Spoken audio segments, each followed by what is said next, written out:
An outer curve penalty. If you start your turn from an outer curve space, you receive a movement penalty. There are, as an optional advanced rule, the special cyclist abilities. Each rider has a unique ability, for example, Nelefin. When battling for position, they can draw 2 fate cards and choose one.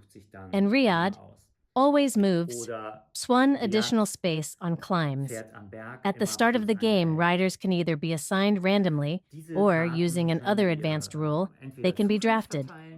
There are 3 different tracks to choose from.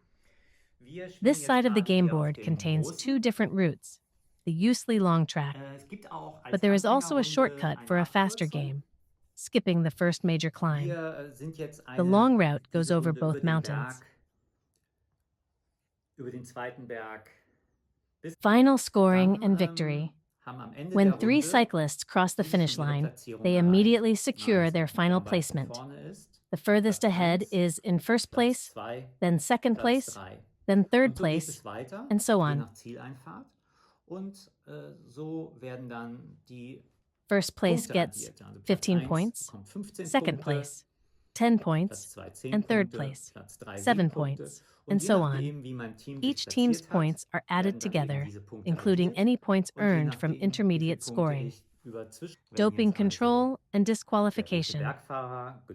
It is possible that a cyclist doped. If the red climber is caught during the doping control, he will be disqualified, and the other riders will move up in the ranking. The new third place must also undergo a doping test. The team with the most points at the end wins the game. We've just given you a super short overview of the rules and mechanics. You can also download the rulebook and take a look at the detailed rules. I hope you enjoyed it. Please support the campaign.